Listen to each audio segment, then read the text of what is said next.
এই তো নীরা। হ্যাঁ দাদু। বিনোদা এই গেল, ভাবলাম এই সুযোগ। উনি চলে গেলেন? হ্যাঁ চলে গেলেন। যাবার আগে বলে গেল যে একটা জরুরি কাজে যাচ্ছে, ফিরে যাবার আগে দেখা করে যাবে। তোমাকে আমি যে কথা বলতে এলাম, ওকে আমি তোমার সব কথা খুলে বলেছি। ও তো শুনে একেবারে অভিভূত। ও কি বললে জানো? ও বললে যে আমাদের এই পোড়া দেশে এমন মেয়ে কি জন্মায়। ও আরো একটা কথা বলেছে, তুমি যদি চাও ওর ওই অনাথ আশ্রমে তুমি একটা চাকরি নিতে পারো। ছেলে পড়ানোর চাকরি, এতে তোমার রোজগারও হবে, আবার তুমি বিয়ে পরীক্ষার প্রস্তুতিও নিতে পারবে, কারণ ওখানে অনেক যোগ্য লোক আছে এই ব্যাপারে যারা তোমাকে সাহায্য করবে।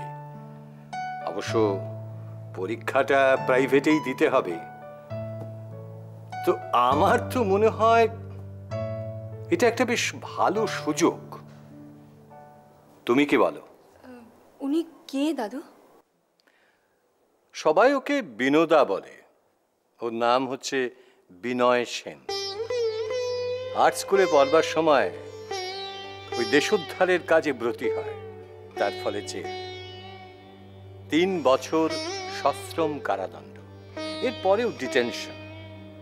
অবশ্য এর আগে মানে বিপ্লবী দলে যোগ দেওয়ার জন্য, তখন ওর বয়স কত? বছর 20। 1931 সাল, তখন একবার জেল হয়েছিল। 31 সাল? তখন আমার মাত্র 1 বছর বয়স। হো, তাহলে 30-এ তোমার জন্ম।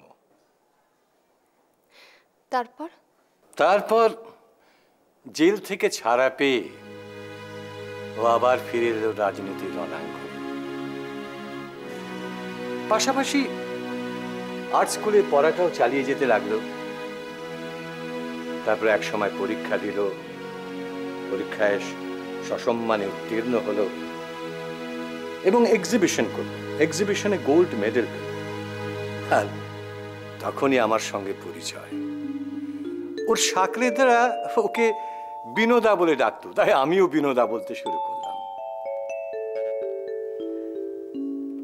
এরপরে ও উধাও হয়ে গেল, চলে গেল মহাত্মা গান্ধীর আশ্রমে। সেখান থেকে আবার ফিরে এলো, ফিরে এসে জনসংযোগের কাজে। তারপরে আবার জেল, সেটা 1942 সাল। 42 থেকে 45, এই 3 বছর। তারপর দেশ স্বাধীন হলো। তদানীন্তন সরকার ওকে বিশেষভাবে সম্মানিত করলেন ওর শিল্পের কাজের জন্য। সেই বছরই চলে গেল ফ্রান্সে। ফ্রান্স থেকে এবার ফিরে এলো গান্ধীজির মৃত্যু সংবাদ পেয়ে।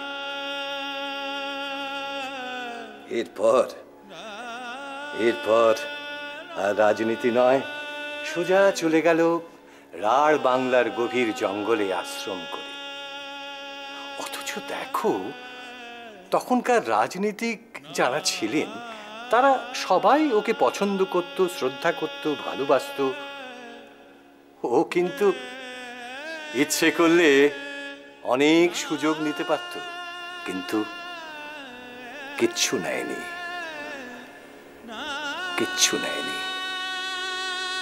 ও সেই জঙ্গলে অনাথ আশ্রম করে রইল। এই হচ্ছে বিনোদা বা বিনয় সেন। আশ্চর্য মানুষ তো।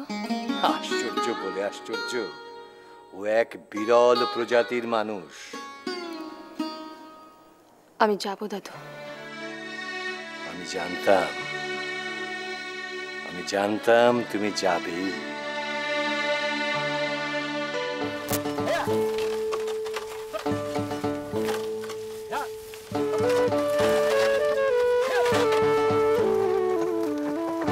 এসে পড়েছি প্রায়। এই জায়গাটা কি সুন্দর বিনোদা। এখানকার মানুষজনও সুন্দর, কলকাতার মানুষের মতো নয়।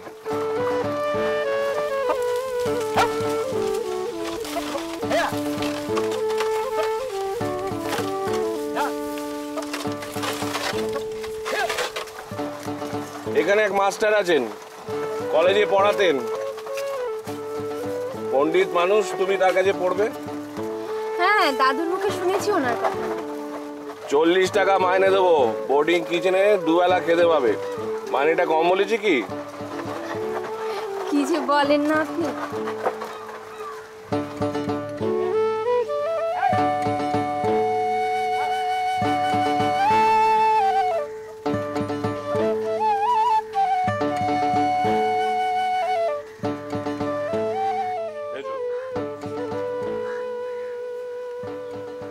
প্রতিমা বুঝেছেন, অনিমাদি কমলাদি, এ হচ্ছে নীরা।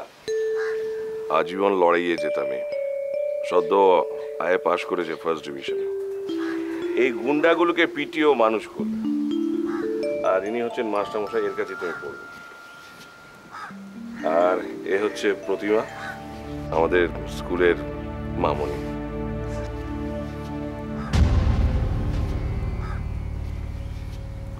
আর ইনি হচ্ছেন কমলাদি, ছেলেরা বলে কাঠিদি। আর ইনি হচ্ছেন অনিমাদি, ছেলেরা বলে ঢিপসি। বড্ড কি হলো প্রতিমা, কোথায় চললে? শরীরটা ভালো লাগছে না। কি হয়েছে বুঝতে পারছি না। দেখি হাতটা দেখি, জ্বর আনি তো?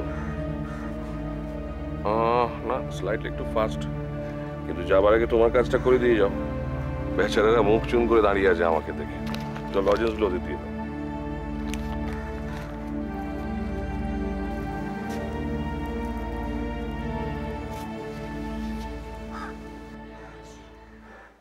কি অনিমাদি, তখন থেকে তো লজেন্সের জন্য চুলবুল করেই চলেছেন। আরে সামলে, আপনার ভার কিন্তু কমলাদি নিতে পারবেন না, মট করে ভেঙে পড়বেন। চলুন মাস্টারমশাই, একটু অফিসের দিকে যাই। কি সুন্দর দেখতে ভাই, তোমাকে দেখলেই মনে হয় আদর করি। নামটাও ভারী সুন্দর না, নীরা। আচ্ছা, আপনারা দুজনে তো দিদিমণি, উনি কেন মামনি? কি হচ্ছে অনিমা? জানি না ভাই, আমরা আসার অনেক আগে থেকেই উনি এখানে আছেন। হয়তো বিনোদার আত্মীয় কিংবা অনেক দিনের চেনা। ওর জীবনে কোনো দুঃখ আছে বোধহয়, তাই বিনোদা ওকে এখানে এনে সকলের মামনি করে দিয়েছেন। তোরা এখান থেকে যা। কি হলো? যা। এই নিন, ওকে বলে দেবেন আমি আর এসব কাজ করতে পারবো না। এখন তো অনেকে এসে গেছে, তারাই করবে।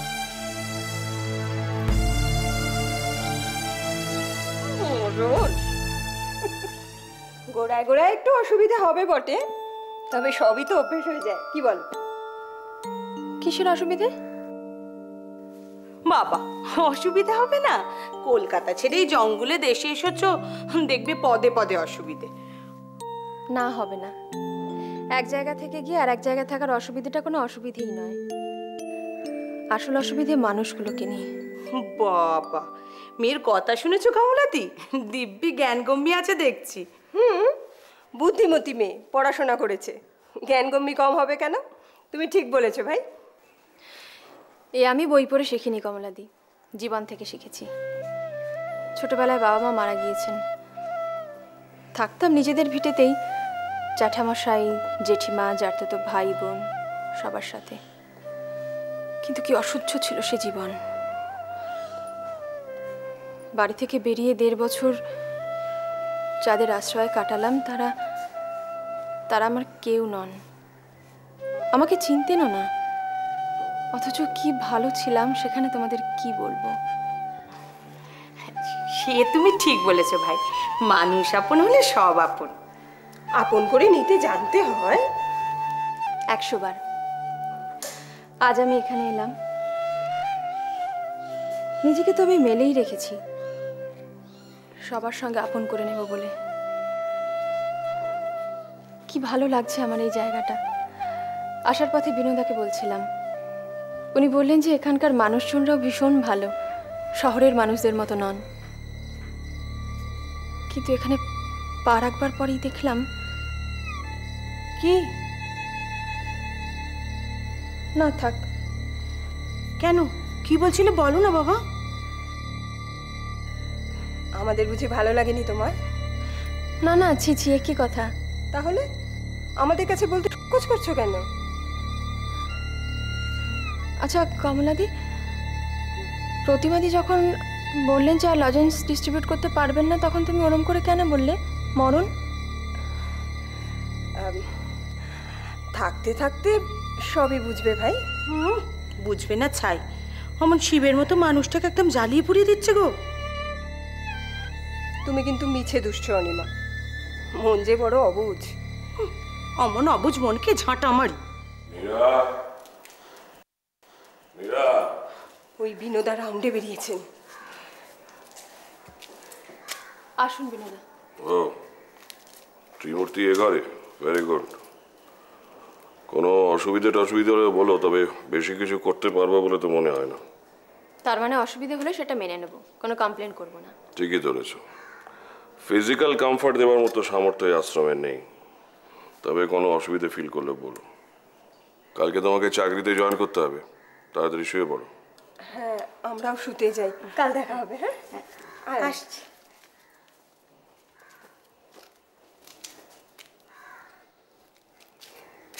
Good night.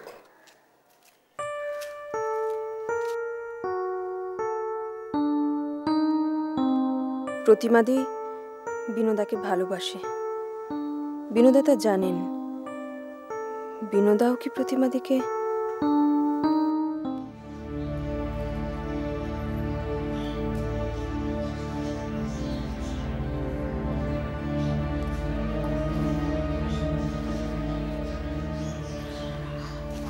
এখন তো খেলার মাঠে যেতে হবে। ও হ্যাঁ, তোমার সব কথা শুনলাম ওর কাছে, মানে তোমাদের বিনোদার কাছে। খুব শক্ত আর বাহাদুর মেয়ে তুমি। জলে ফেলে দিলে সবাই সাঁতার শিখে যায়। সকলে শেখে না, শিখতে পারেও না।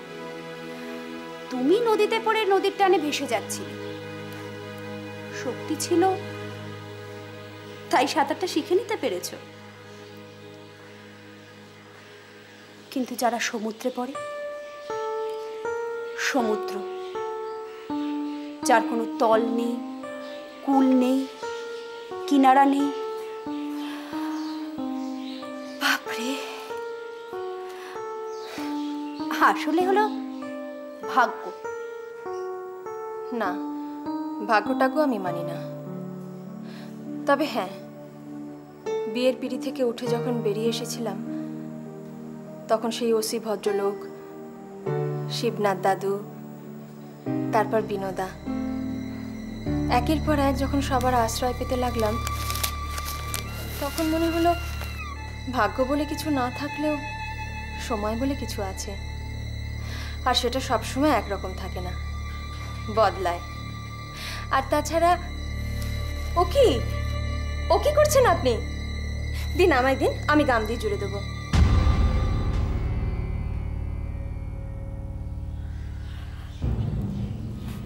শিবনাথ দাদুর বাড়িতে কবার দেখেছ ওনাকে? ওই একবারই। সে কি, দিল্লি যাওয়ার আগে তো উনি কয়েকবার কলকাতায় গেছেন। আমি জানি না, আমি 1.5 বছর হলো দাদুর কাছে আছি, আগে কখনো দেখিনি ওনাকে। সত্যি বলছো?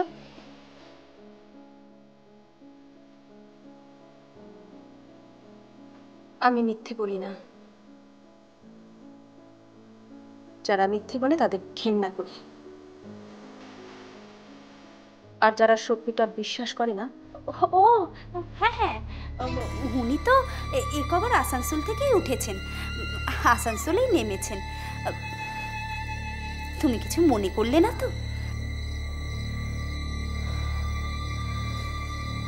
আমি উঠি।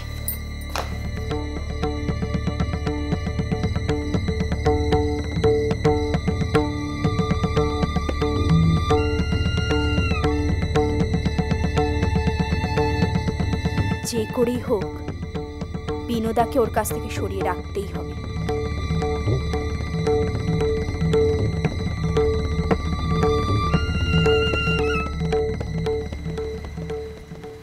মাস্টার মশাই খুব ভালো মানুষ। ছোটবেলায় অন্য কলেজ থেকে ছাত্ররা এসে ওনার কাছে ক্লাস করে যেত। ওনার জীবনে ট্র্যাজেডিটা কি জানো? উনি চান আরো বেশি সম্ভব ছাত্রকে মানুষ করতে, তৈরি করতে, কিন্তু সবসময় সেটা পারেন না।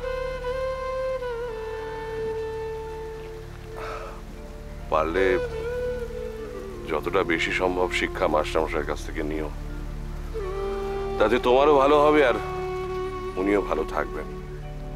কেন, উনি কি ভালো নেই? বাইরে থেকে দেখলে সেটা বোঝা যায় না, কিন্তু ভেতরে একটা গভীর ক্ষত আছে। দেশ ভাগের সময় নিজের আত্মীয় পরিজনকে চোখের সামনে মরতে দেখেছেন। ছেলে আর বোনকে সঙ্গে নিয়ে এদেশে আসেন। ছেলেটার মাথা খারাপ, বোনটা বিধবা, আর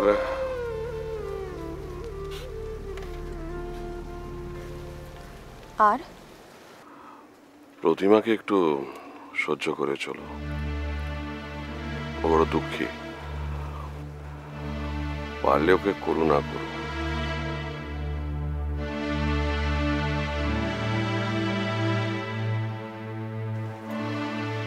আরেকটা কথা তোমাকে না বলে থাকতে পারছি না, ও কিন্তু তোমাকে সহ্য করতে পারে না। প্লিজ এ নিয়ে কোনো প্রশ্ন করো না, শুধু জেনে রাখো।